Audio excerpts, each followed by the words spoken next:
Lagi? Okey, Arak ni Muah. Saya nak bangkitkan masalah dengan cadangan solusi kepada Yang Berhormat Perdana Menteri. Dua Perdana Menteri yang lepas, walaupun ada majoriti yang lebih tipis, walaupun didesak untuk campur tangan untuk gugurkan kes, mereka tidak tunduk kepada desakan tersebut sampai ke satu tahap tanpa campur tangan. Hakim establish ada kes prima facie. Persoalan yang rakyat ajukan, mengapa walaupun sudah adanya kes prima facie, selepas lebih 100 saksi dipanggil, ribuan dokumentasi dibentangkan di mahkamah, pada minit-minit yang terakhir sebelum keputusan, tiba-tiba pendakwa raya baru yang dipilih selepas yang lepas bersara awal memilih untuk menggugurkan kes tersebut.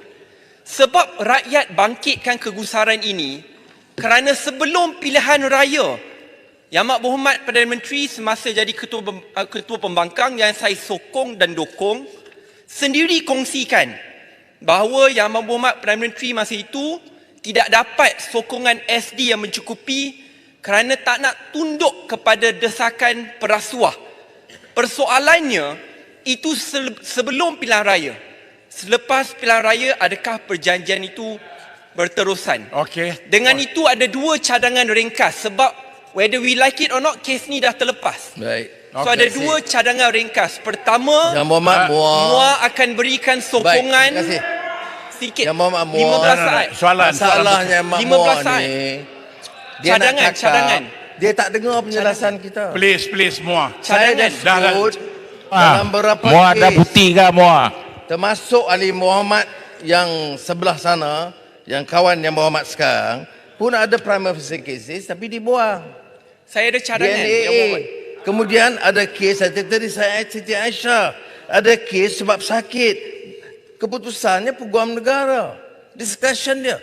Tapi mengapa buat tuduhan melulu dan kurang sopan, menyerang Perdana Menteri dan menganggap saya campur tangan? Apa bukti saya campur tangan?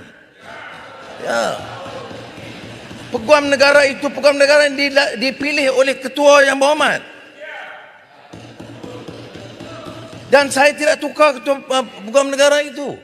Saya lepas itu dituduh saya bukan bincang, saya tanya apa alasan, apakah alasan kuat untuk berikan DNA. Kemudian SPRM buat keputusan mengatakan siasatan diteruskan dan kalau ada bukti tambahan akan teruskan pendakwaan. Jadi saya diminta sekarang seolah-olah mesti arah Peguam Negara. Kalau saya arah Peguam Negara dakwa TPM 1, saya jadi hero. Tapi saya tidak boleh langgar 1453. Setuju. Ya, saya tahu tak puas hati, ramai yang tak puas hati. Ramai kawan-kawan saya tak puas hati. Yang Berhormat, Ya, saya dan berikan serang cadangan. saya, biar saya jawab.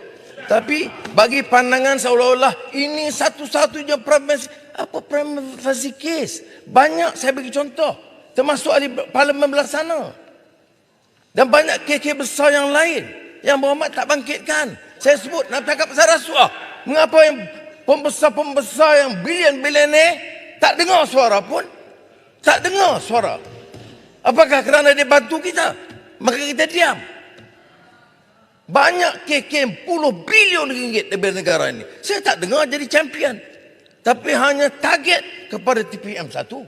Saya katakan dalam kes ini, dalam kes TPM 1, Peguam Negara Tan Sri Idrus masa itu memaklumkan dia terpaksa tarik berdasarkan alasan sekian-sekian. Saya kata, tak boleh tangguh ke? Dia kata, no. My duty, my conscience, I have to do it before I leave. Jadi saya kata, okey, 1453. Yang saya petikaikan, bukan saya petikaikan hak Yang Berhormat bangkitkan. Tapi saya petikaikan bagaimana secara melulu. Munafik. Fahamkah istilah makna munafik ni? Kecam orang. Perdana Menteri yang telah tinggalkan prinsip, yang telah bergadai kerana nak jaga kekuatan. Tak ada syarat. Tanya pimpinan yang ada di sini. Saya terima tanpa syarat. Pimpinan, saya nak sebut, pimpinan UMNO pun ada di sini. I said, no conditions. Ya. Dan saya tak ada susah. Jangan ingat saya bimbang. Saya lama pembangkang. Saya lama dalam penjara. Juga saya takut kedudukan ni. ST, ego. Tak usah cari hero lah semua. Tuduhlah. Bukan, jadi saya tidak pertikai hak yang Muhammad tanya. Tapi Yang jangan Muhammad hukum. Jangan jadi hakim. Dari pendakwa jadi hakim, jadi siasat. Terus hukum orang. Tak boleh. Saya nak bagi tahu, nak nasihat kepada muda. Jangan hukum. Saya tahu ramai yang tak puas hati. Betul. Itu hak mereka. Tanya peguam negara. Kena bagi alasan. Saya simpati juga kerana peguam negara sekarang yang terpaksa bagi penjelasan. Keputusan itu dibuat oleh mantan peguam negara yang dilantik oleh Paguh. Dan dia bagi alasan yang bagi dia kuat. Saya dengar, kalau saya mula bagi penjelasan, jadi masalah saya sudah bias. Di Singapura, bila ditanya saya jawab. Tapi saya dinasihatkan, jangan Anwar. Jangan tambah. Just keep it to 1453. Kalau you bagi alasan, explain 11 points itu, seolah-olah you terlibat. Jadi sebab itu saya tak boleh jawab. Selain mengatakan ini dibicara 1453 oleh peguam negara. Yang Muhammad, dua cadangan ringkas. Saya faham perkara sudah. Tambun nak bagi ke tidak? Tambun nak bagi ke tidak? Ataupun kita Cadangan nak je. berhenti kat sini? Terima kasih. Saya bagi. Okey. Tetapi saya nak nasihat, jangan tuduh orang seperti mana dituduh begitu. Okey. Saya tidak boleh terima. Betul, sudah gunakan parliamentary punya right? Yes. I respect your right to express your disgust, your unhappiness, fair. I never question that. Malah selama ini, semua kenyataan-kenyataan yang Muhammad atau muda, saya tak pernah jawab. Tapi di parlimen oleh kerana dibangkitkan, dan dibangkit, itu pun saya tak mau jawab. Tapi bila kerana dibangkit sekarang, baru saya jawab. Tapi bagilah peluang. Janganlah buat tuduhan begitu melulu. Dan tuduhan yang sangat kasar. Silakan Muah. Baik, terima kasih. Saya nak sampaikan dua cadangan. Kerana tidak kira siapa yang berada dalam kerajaan, mungkin akan berhadapan dengan cabaran yang sama pada masa yang akan datang. Pertama sekali, MUA memberikan komitmen jikalau kerajaan memerlukan sokongan 2/3 untuk pisahkan peranan pendakwa raya dengan peguam negara, MUA akan memberikan sokongan dan saya berharap itu dapat dipercepatkan.